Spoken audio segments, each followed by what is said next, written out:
Hello, beautiful sacred souls. So if you've been following my work, you might be hearing me talking about the difference between integration versus transcendence. And in this video, I'm going to explore why I focus on integration over transcendence. This does bridge spirituality, psychology, and neuroscience in a trauma-informed lens. So stay tuned. This is a script I've written.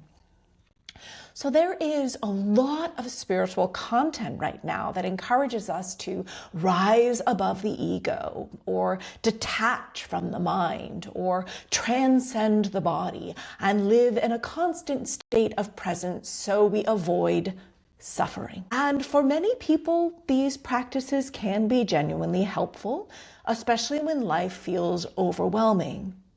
But today, I want to talk about something that often gets missed.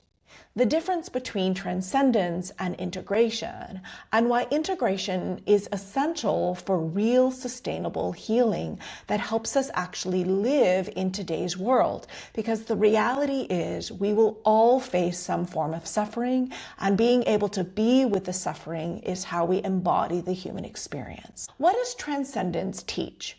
Well, transcendence-based teachings often focus on things such as observing the thoughts instead of identifying with them, letting go of the ego or personal identity, accepting what is without resistance, returning to presence or stillness.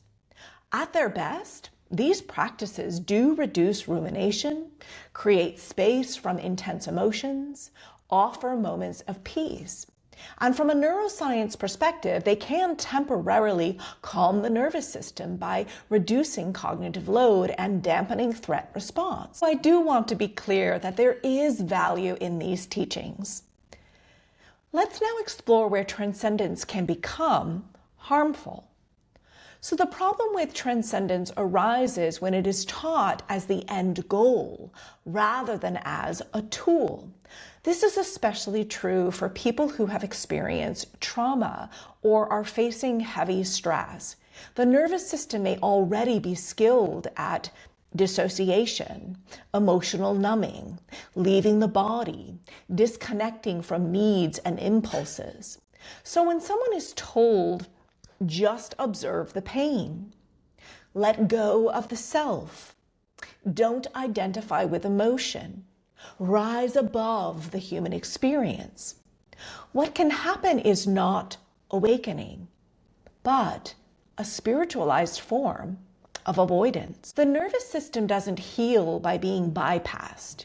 It heals by being met, regulated, and integrated. So what does integration actually mean from a psychological and neuroscience lens?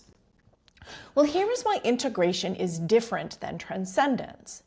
Integration says we don't eliminate parts of ourselves. Instead, we relate to them. We don't transcend the body. We come home to it. We listen to it as important cues as to what our needs and boundaries are.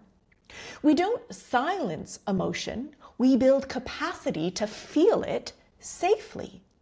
From a neuroscience perspective, integration supports communication between emotional and rational brain regions, nervous system flexibility rather than shutdown, increased tolerance for complexity and ambiguity and feelings.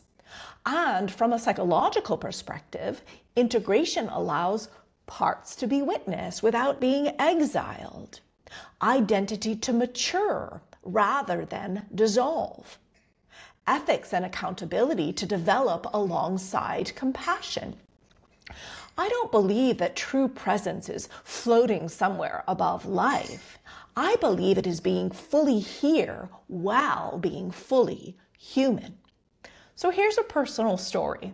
I want to share something briefly, not because my experience is universal, but because it helped me to understand this distinction within my own body. Earlier in my life, I was deeply drawn to spiritual teachings about presence, ego transcendence, and dissolving the self. And parts of those teachings did genuinely help me create space from overwhelming thought. But I also noticed something important. At certain points, those practices didn't bring me more wholeness. They brought me less in contact with myself. Instead of feeling more alive, I felt more distance, even though I was at peace. Instead of becoming more embodied, I became quieter, smaller, and more self-erasing. What I didn't understand then was that my nervous system already knew how to leave and be at peace within dissociation.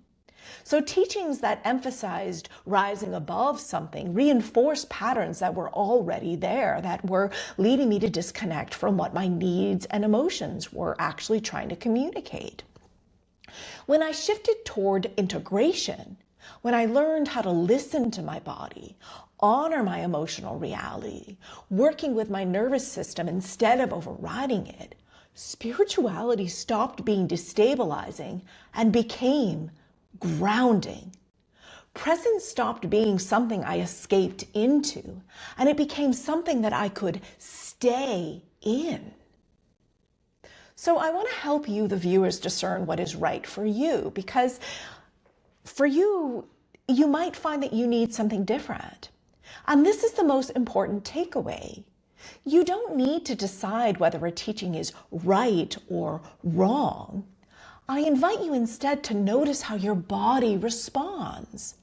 A practice is likely supportive if it helps you to feel more grounded, more emotionally available, more connected to yourself and others, feeling more capable of life's challenges and being able to take ethical action.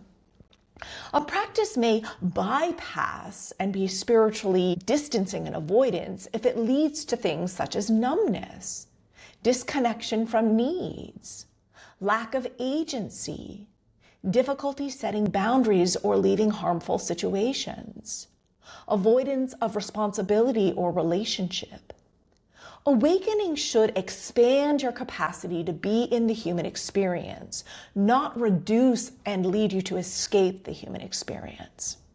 So here's why I think integration is ethical spirituality. This is why my work emphasizes integration over transcendence, because I believe that real spiritual maturity includes emotional literacy, nervous system regulation, accountability for harm, compassion that doesn't erase boundaries, integration that doesn't reject transcendence. It places it within the human nervous system. I don't believe that we are here to escape the human experience. I believe we are here to inhabit it with self-awareness and ethics. So, if this is resonating with you, my book, The Divine Within, Healing Ourselves to Heal the World, does explore these ideas more deeply and offers experiential practices to help you sense truth for yourself, not adopt someone else's truth. If you're curious, I invite you to also explore online courses or mentorship at blossomingheartwellness.com. And if my video supported you, I invite you to like it or comment or subscribe or share it with someone who might need a more embodied approach to healing and spirituality. Let's build an ethical, trauma-informed community, one that's sustainable for the human experience.